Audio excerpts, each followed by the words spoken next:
ఆంధ్రప్రదేశ్ ప్రభుత్వం వక్ఫ్ బోర్డును శాశ్వతంగా రద్దు చేసిందని కొన్ని రాజకీయ పార్టీలు చేస్తున్న ప్రచారంలో ఏమాత్రం వాస్తవం లేదు.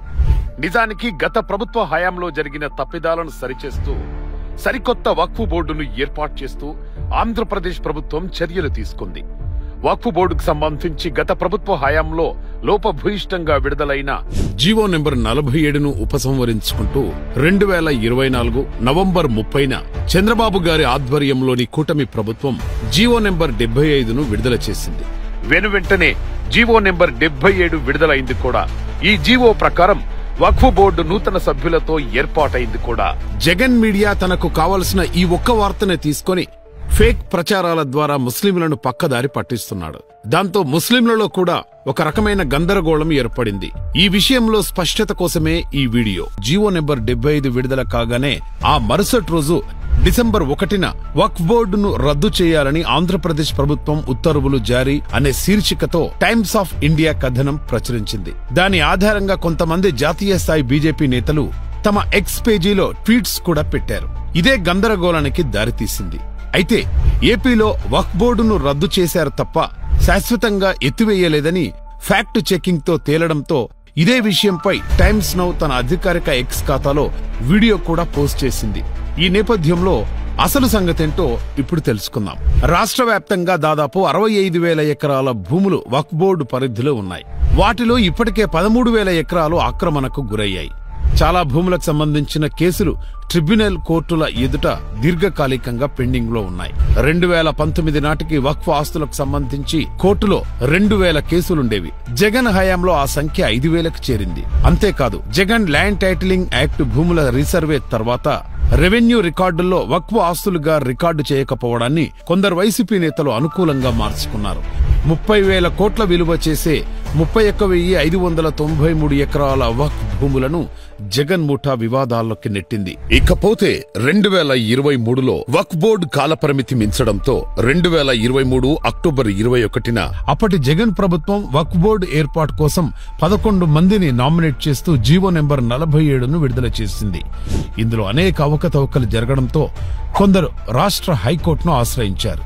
దీంతో వక్ఫ్ బోర్డు చైర్మన్ ఎంపిక ప్రక్రియ నిలుపుదల చేస్తూ హైకోర్టు 2023 నవంబర్ 1న మధ్యంతర ఉత్తర్వులు జారీ చేసింది. ఇంకా వివిధ రకాల న్యాయపరమైన సమస్యలు తలెత్తిన కారణంగా వక్ఫ్ బోర్డులో పరిపాలనా శూన్యత ఏర్పడింది. దీన్ని ఆసరగా తీసుకుని వక్ఫ్ ఆస్తుల కబ్జా కొనసాగింది. ఒక కర్నూలు జిల్లాలోనే 2,500 ఎకరాలు కబ్జా కోరల్లో చిక్కుకున్నాయి.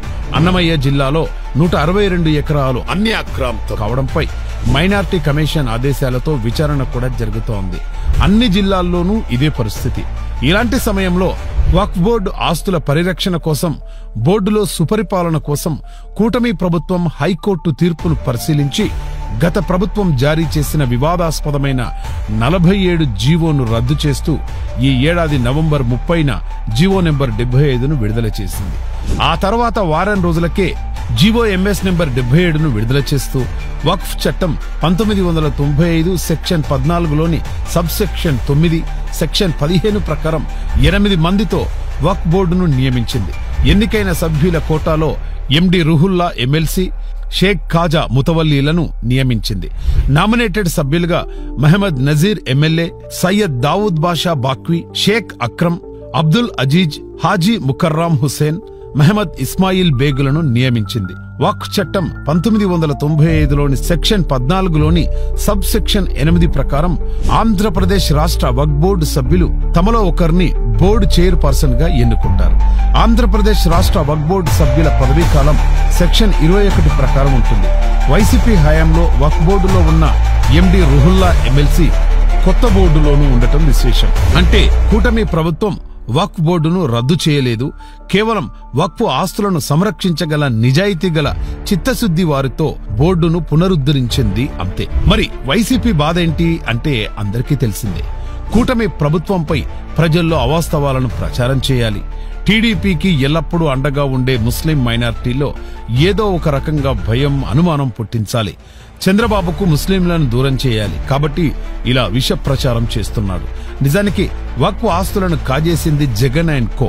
ముస్లింల కోసం టీడీపీ అమలు చేసిన 10 పథకాలను రద్దు చేసింది జగనే. స్వయం ఉపాధి రుణాలను, రంజాన్ తోఫాను, విదేశీ విద్యార్థులకు సాయాన్ని, దుల్హన్ పథకాన్ని ఎత్తేసింది జగనే. హజ్ హౌజుల నిర్మాణాన్ని ఆపేసింది కూడా జగనే.